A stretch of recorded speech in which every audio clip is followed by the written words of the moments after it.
Emily and I have been married for 5 years. On my birthday, she was busy publicly announcing her love with her male secretary. The caption read, "No matter how many wrong turns we take, true love will always find its way." I liked and shared the post, and she immediately deleted it. Then, right in front of all our friends and her male secretary, Mario, she scolded me for not being able to take a joke. If it had been before, I would have gone straight to her office and beaten Mario until he couldn't take care of himself. But after being hurt so deeply, I suddenly found I just didn't care anymore. Chapter 01. Yesterday was my birthday. I waited for her all night, but she never came home. In the past, she would bring her friends over to celebrate with me, so I took the day off and cooked a whole table of dishes. By 11:30, she still hadn't returned. She didn't answer my calls or reply to my messages. Later, I saw a post from her male secretary, Mario. On WeChat Moments, they were having a party outside. Looking at the table full of food and the untouched cake, I lost all appetite. Emily didn't come back until the next morning. I was cleaning up the table when she walked in.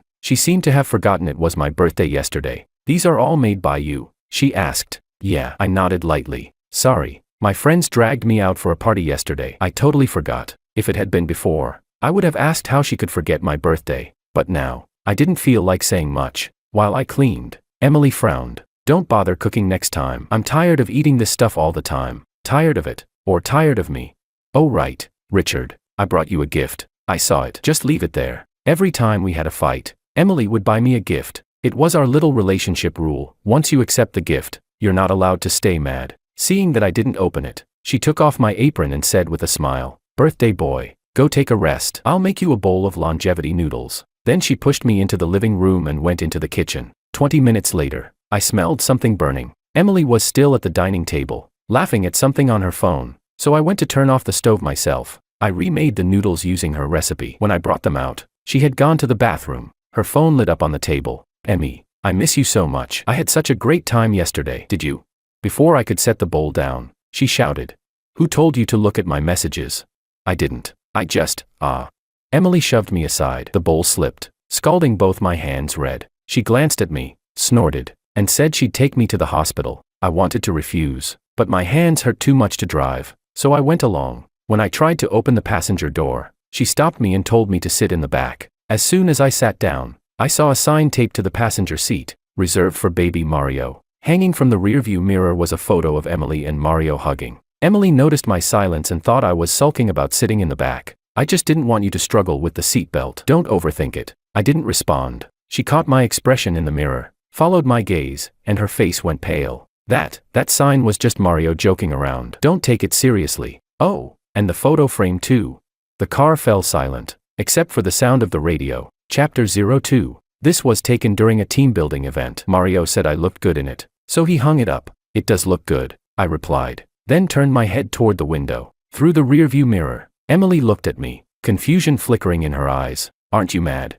"Mad? Why should I be?" I thought about it. Back then, I definitely would have been furious. I'd have ripped the photo and sticker off, thrown them away, and fought with Emily for hours. But now, I just didn't care anymore. To be honest, I barely cared about Emily herself these days. So why would I be jealous? "Can you drive faster? I've got a meeting after the doctor's appointment." Hearing that, she stepped on the gas, and the car shot toward the hospital. We were only 2 intersections away when her phone rang. "I promise, I belong to you, forever." That was Mario's custom ringtone. He was drunk, saying he missed her, that his head hurt, and he just wanted to see her. When the call ended, Emily seemed to forget I was still in the car. At the next light, she turned right, heading straight for Mario's apartment. The car screeched to a stop downstairs. She hurriedly took some medicine from the glove box, glanced at me, and said casually, "I left a contract upstairs. I'll just grab it real quick." Then she locked the car and jogged inside. I waited, and waited. 2 hours passed. My hands were covered in blisters, burning and throbbing, my chest tight with frustration. I felt sick, so I grabbed the emergency window breaker from my keychain. Crack! The glass shattered. The security guard came running at the sound, saw my blistered, swollen hands and me trying to climb out, and panicked. He helped me out and called an ambulance right away. After the doctors treated the burns, I finally got home around 9 at night. Emily wasn't there. She hadn't even called. I was starving, but with both hands wrapped in bandages like some kind of clumsy robot, I had no choice but to order takeout. Half an hour later, just as I started eating, Emily came home. She glanced at me and said, "You only ordered one. What am I supposed to eat? You didn't say you were coming back for dinner." She knew my hands were injured, but before this, even if I didn't eat, I'd always make sure dinner was ready for her. For 5 years, more than 800 days, no matter how late she came home, there was always a hot meal waiting. I'd always be at the table, preparing her favorites. When I stayed silent, she frowned. "Why's the car window broken? Do you know how embarrassing that looked in front of my client?" I shrugged, lowered my head, and mumbled between bites.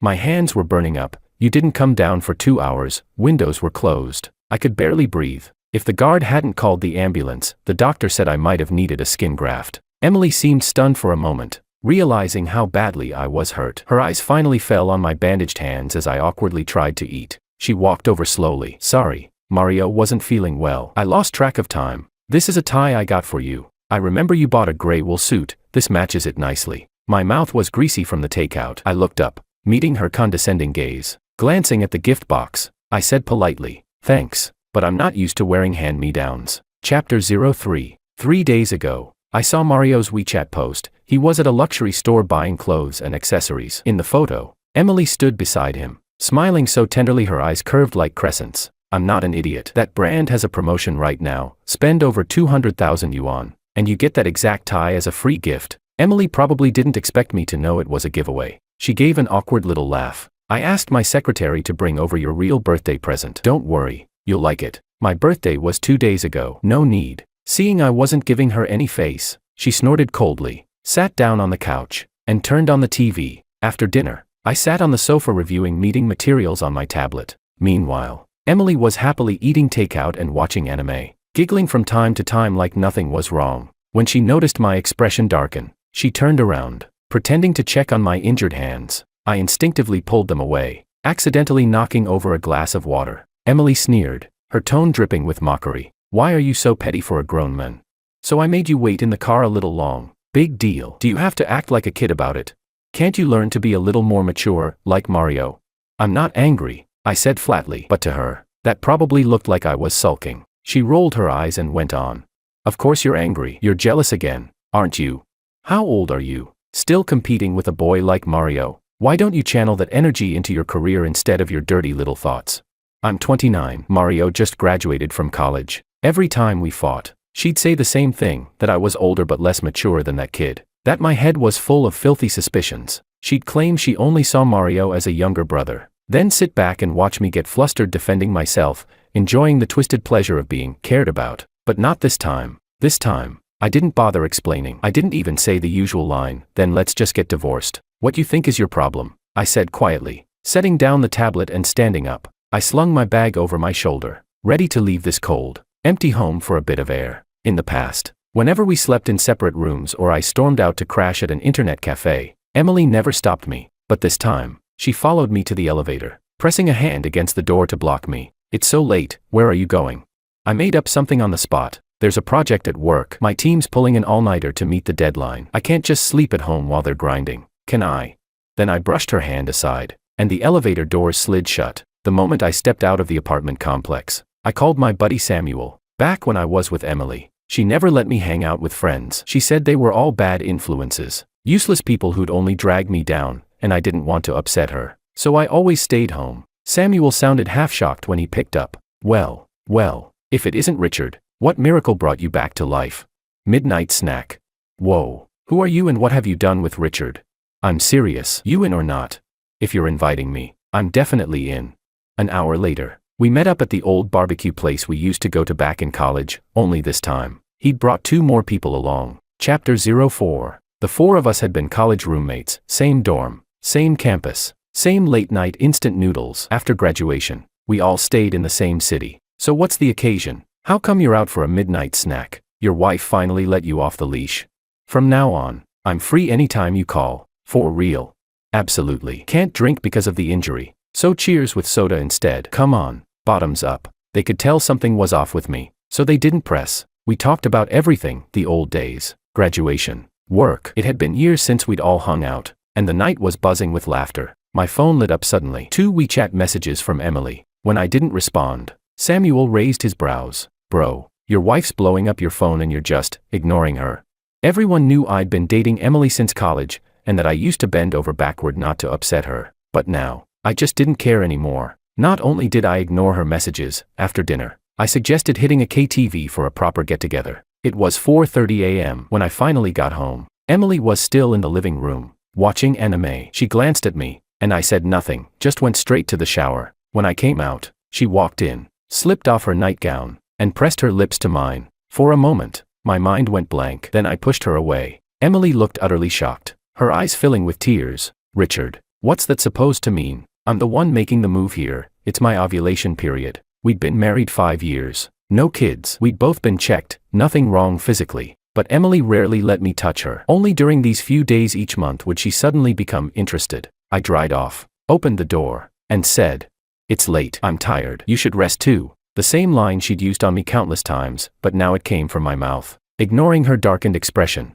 I went straight to the bedroom. A moment later, I heard the door to the guest room slam shut. In the past, whenever she got angry, she'd kick me out to sleep there. This time, she went herself, with no guilt left weighing on me. I slept better than I had in years. When I woke up for work the next morning, I didn't even feel tired. Later that day, I closed a huge deal at the office. My boss grinned at me. "So, what do you want, a promotion or a raise?" "Mr. Moo, I remember you mentioned an overseas project that needed a manager. I'm interested." For the next week, Emily and I slept in separate rooms. We'd each leave early for work, come home late, and head straight to our own bedrooms without exchanging a single word. On the 8th morning, I woke up to find a basket of steaming soup dumplings on the table. That was Emily's peace offering. She knew they were my favorite, her way of extending an olive branch. I didn't eat them. I just left for work. After a long, busy day, I came home to an empty apartment. Emily still wasn't back, and honestly, I didn't mind the quiet. I made myself a bowl of scallion oil noodles, ate while scrolling through WeChat moments. Not long after, I stumbled upon a new wedding video posted by Emily's best friend. "Thank you to all my family and friends for coming to my wedding. Wishing everyone happiness with the one they love." In the video, her friend handed the bridal bouquet to Emily. When the host asked if she had a boyfriend, Emily smiled radiantly and pointed at Mario. "Heh, didn't even bother to wait until the divorce. So eager to show him off, truly can't hold back." Huh. Chapter 5. Give it a like, I thought. Since I've already posted it, at least I'm being polite. Not even 10 minutes later, Emily's call came through. "Richard, don't misunderstand that video," she said hurriedly. "It's Emma's wedding today. I got too busy and forgot to tell you. I just asked Mario to pretend to be my boyfriend for a bit. So." Emily hesitated. "Don't get me wrong." "Get you wrong about what?" "Everyone around you knows your husband is me." "Richard, you really think if you bring Mario, they'll believe he's me?" "You can lie to me if you want," I said calmly, "but don't end up lying to yourself too. It's not like that. Please don't be angry." Her words confused me. Why would I be angry? "You're not angry?"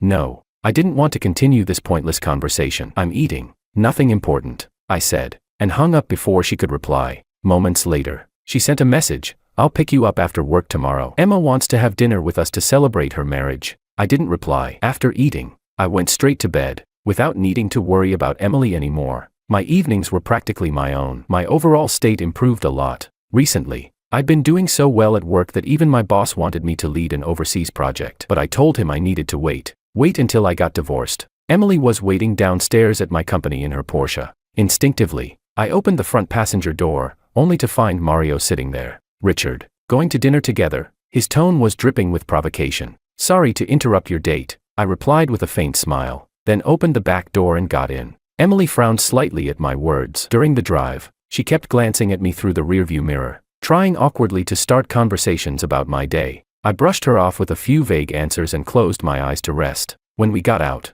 she tugged at my arm. "Are you very tired?"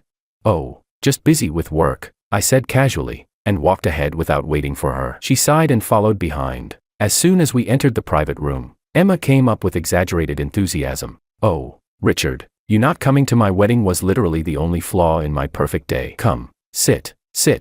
Emma had helped Emily cover up for her many times before. Tonight's dinner was probably no exception. "No need to be so polite," I smiled. "If anything, I owe you my congratulations." "I'm really sorry," I added. "If I'd known you were getting married, I definitely would have come." "Emma, congratulations on your marriage," Emily chimed in. "Let's all toast to Emma together." Just as I was about to refuse, Emma glanced at my hands. No need," she said quickly. "Richard's hand is injured, he probably can't drink. I'll just take the sentiment." It was only then she noticed the bandages on my hand. Her face flushed red in embarrassment. After we sat down, Emily sat next to me and started serving me food. Seeing that, Mario moved to sit on her other side, jealousy flickering in his eyes. Dinner went on without much incident, except for Mario's occasional attempts to assert his presence. Emma, however, seemed surprised by my calm demeanor. In the past, I'd never hesitated to call her out whenever she helped Emily deceive me, and I'd always made a scene. But this time, I even joked with her, making her laugh until she promised.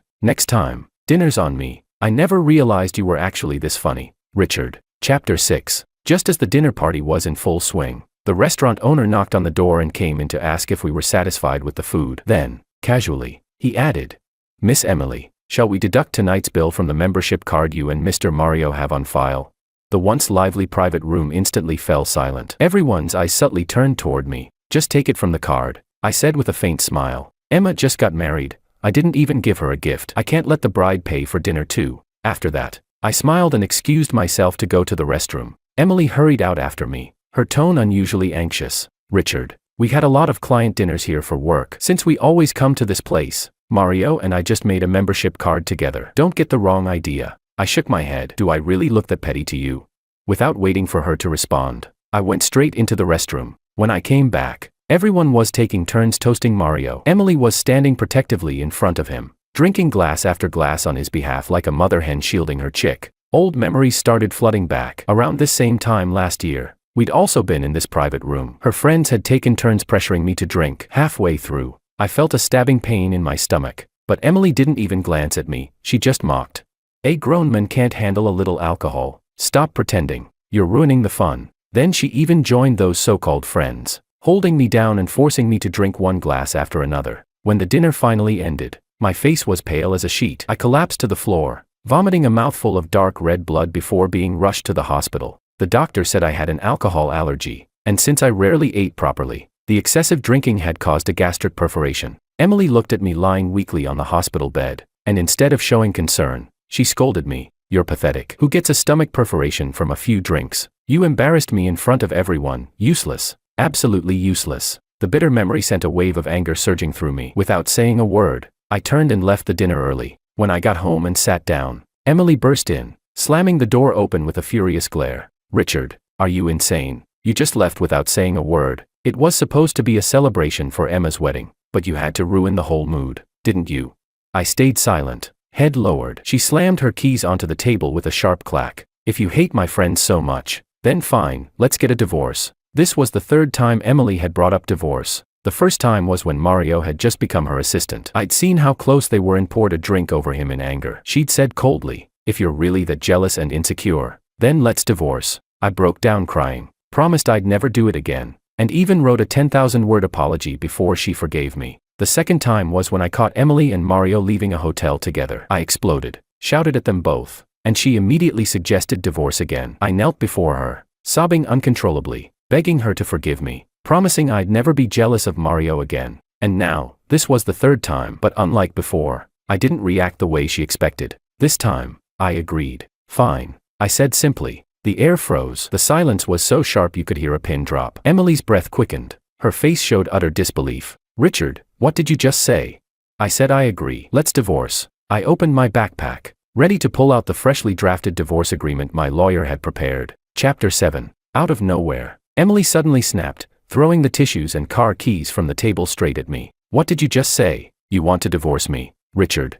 I stared at her in confusion. "You were the one who mentioned divorce. I just agreed to your request." Emily froze for a moment, then suddenly let out a sharp, mocking laugh. "Oh, so you've grown some guts now, trying to play hard to get. Too bad. Richard, I don't fall for that trick." Her tone dripped with contempt, as if she'd seen right through me. Then she grabbed her bag and stormed out of the house. She disappeared for an entire month. No calls, no messages, no trace of her anywhere. I, on the other hand, adjusted surprisingly fast. Life without her felt lighter, freer, almost peaceful, until one night, around dawn, my phone rang. It was Emma. "Richard, Emmy's drunk and crying really hard. Please come to Bar X. I can't handle her by myself." I answered coldly. "Just put her in a cab and take her home. I've already gone to bed. If she's too heavy, call Mario." See how thoughtful I was? I even gave Emily a perfect chance to cozy up to Mario. Maybe I deserved some credit for that. But somehow, the drunken woman still came home. The moment she stepped inside, she exploded, screaming that I had no conscience, then sat down by my bed,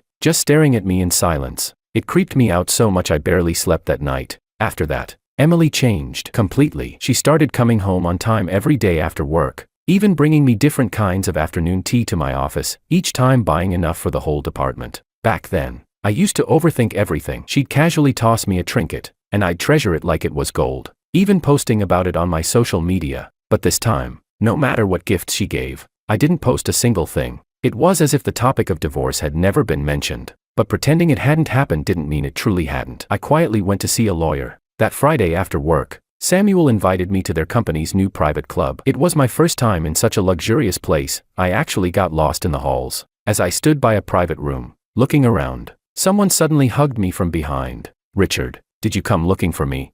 "Emily, how could I possibly run into her here?" Her face was full of surprise and excitement. Her features softened under the dim, suggestive lighting. "I called you and you wouldn't come. I was just about to head home. But since you're here, stay and have some fun with us." Before I could respond, she pulled me into the private room. Mario, thinking Emily had returned alone, immediately stood up and reached for her hand. The moment he saw me, his smile froze. "Richard, you actually came here, to a club," he said, stressing the next words. "Did you come with someone?" His eyes swept over me, full of veiled mockery. "Emmy told me you were the quiet, stay-at-home type, always cooking dinner and waiting for her every night. But now it seems Richard knows how to have fun too, huh?" My gaze fell on the necklace around his neck. My heart sank. That was the gold pendant I'd given her last Valentine's Day, a limited edition piece from a luxury brand. At some point, Emily had stopped wearing it. When I'd asked where it was, she'd brushed me off impatiently. "It's just a necklace. Who knows where I put it?"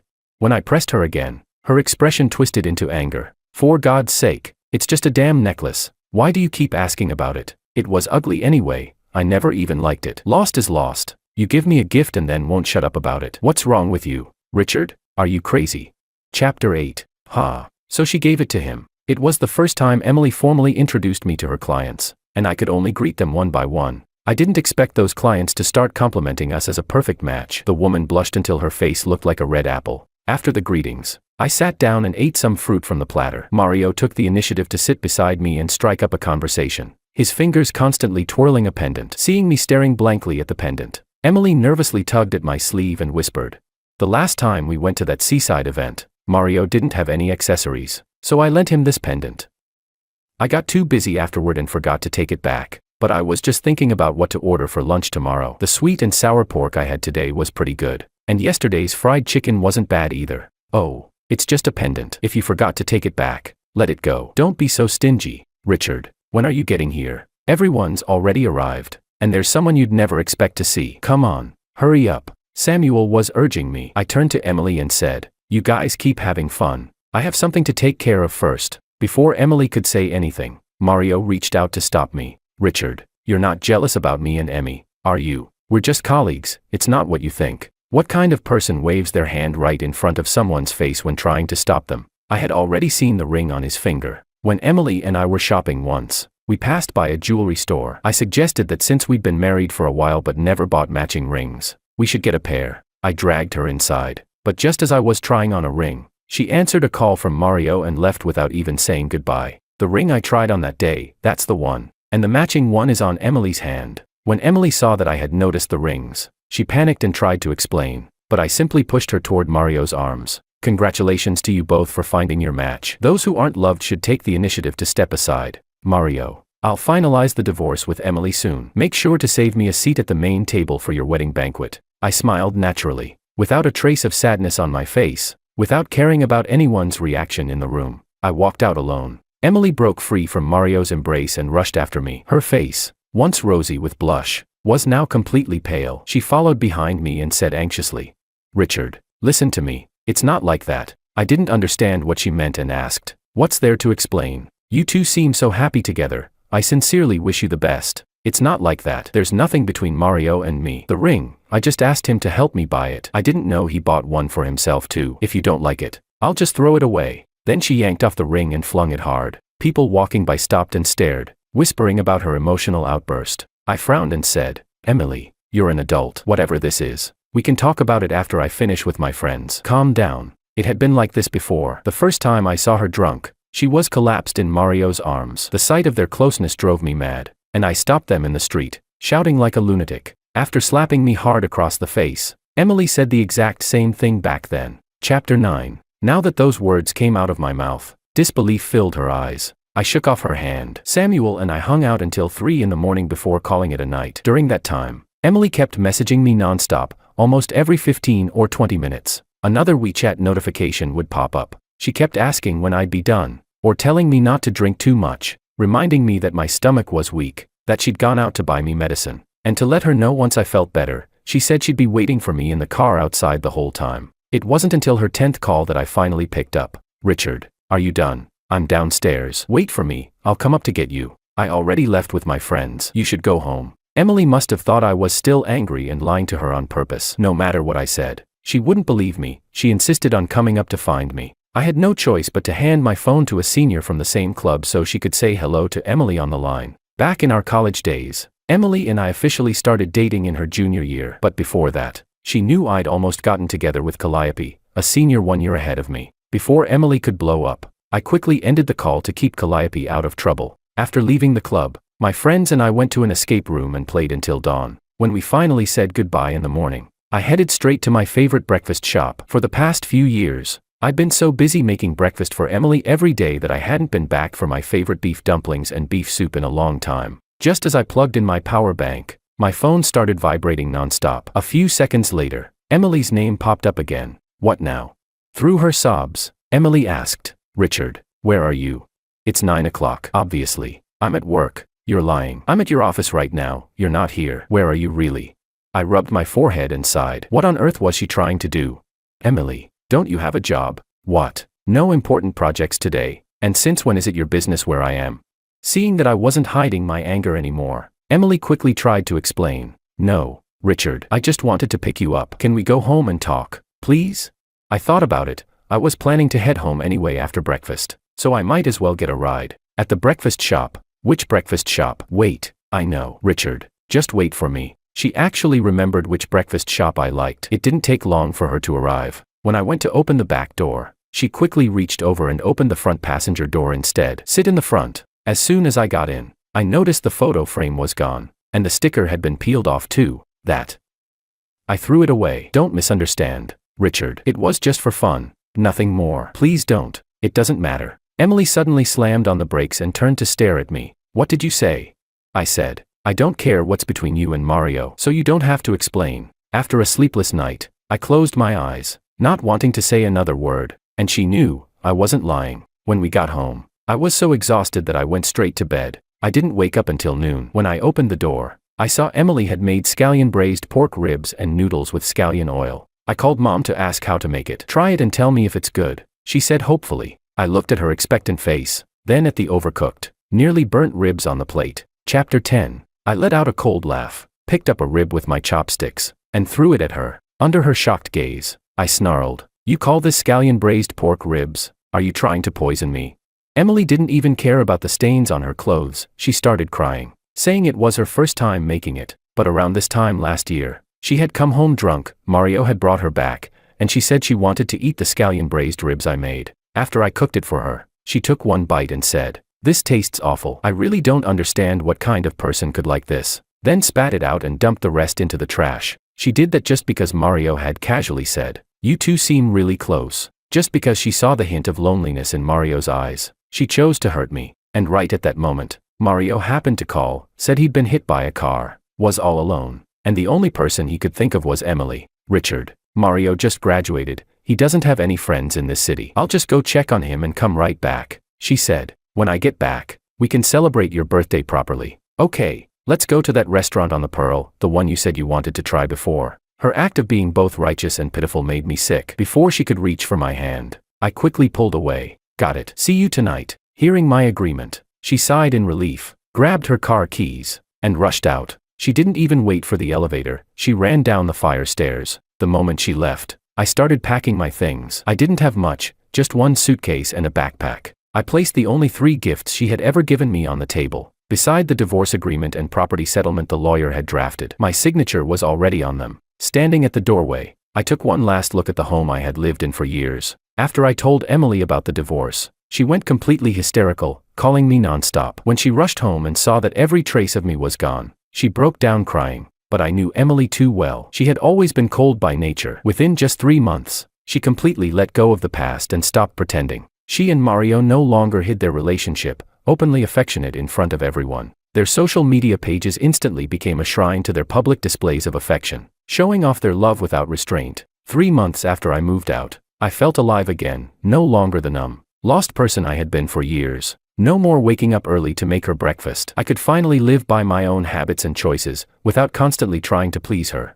only to be told I wasn't doing things right. No more jealousy, no more overthinking. I started enjoying both my work and my life. Before long, the company decided to promote me. I was being transferred to head our branch office in France. One evening, my senior Calliope and Samuel organized a farewell dinner for me at a Western restaurant. We were having a great time when, to my utter disbelief, I ran into Emily and Mario there. She spotted me instantly, walked straight over, and grabbed my arm, trying to pull me outside. Thankfully, Calliope quickly stepped in and blocked her, giving me a chance to pull free. Emily, what the hell are you doing?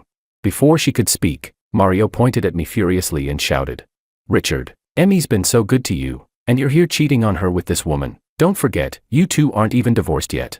At those words, Emily exploded like a lit fuse. She snatched up her purse and hurled it straight at Calliope. Chapter 11. You bitch, seducing my husband, don't you have any shame?